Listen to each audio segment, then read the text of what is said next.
Bilang isang dermatologist, hayaan ninyong ipaliwanag ko sa inyo ang tungkol sa panahon ng tag-ulan. Kapag dumating na ang tag-ulan, lalo na tuwing Nobyembre, Disyembre, Enero, Pebrero, sa panahong iyon, nagsisimulang matuyo ang balat. Kaya ngayon, ang tanong ay paano mo haharapin ang tuyong balat? Dapat lahat ay magkaroon ng ugali na gumamit ng moisturizer. Bakit kailangan ng moisturizer? Ang mga moisturizer ay may taglay na ceramides na tumutulong upang mapanatili ang tamang antas ng tubig sa balat sa panahon ng tag-ulan. Kaya dapat maglagay ng moisturizer agad pagkatapos maligo sa umaga at gabi, 2 beses sa isang araw. Kapag may mga patak pa ng tubig sa iyong katawan, pagkatapos mong magpunas ng tuwalya, hayaan mong may ilang patak na manatili sa iyong balat. Maglagay ng moisturizer upang kasabay ng moisturizer, manatili rin ang tubig sa loob ng iyong balat. Mag-moisturize ka ng regular. Kasabay ng paggamit ng moisturizer, kumain ka rin ng mga prutas na maraming tubig.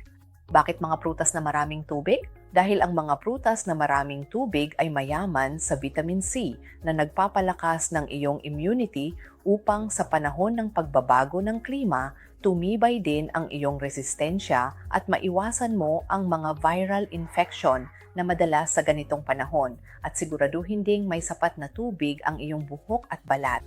Ang isang normal na tao na may timbang na 50 kilo ay dapat uminom ng hindi bababa sa 2 litro ng tubig bawat araw at kailangan mo ring tiyakin na natutulog ka sa tamang oras. Siguraduhin mong natutulog ka bago mag-alas 10 ng gabi dahil may tinatawag na skin circadian rhythm na gumagana sa umaga at sa gabi.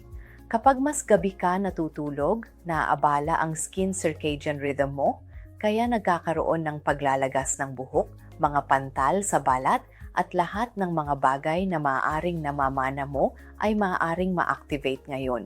Kaya kung sakaling may dala kang gene para sa tuyong balat, halimbawa ilang araw ka ng puyat, bigla na lang natutuyo ang balat mo ng walang malinaw na dahilan. Ito ay dahil ang pagpupuyat mo ang naging dahilan kung bakit na-activate ang gene dahil may family gene ka sa loob mo na tahimik lang noon.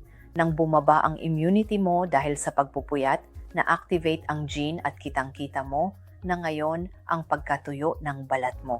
Kaya mahalaga na bigyan mo ng prioridad ang iyong lifestyle para magkaroon ng magandang balat at buhok. Kumain ng masustansyang pagkain. Siguraduhing isama ang prutas sa iyong pagkain, mani sa iyong pagkain, at matulog sa tamang oras.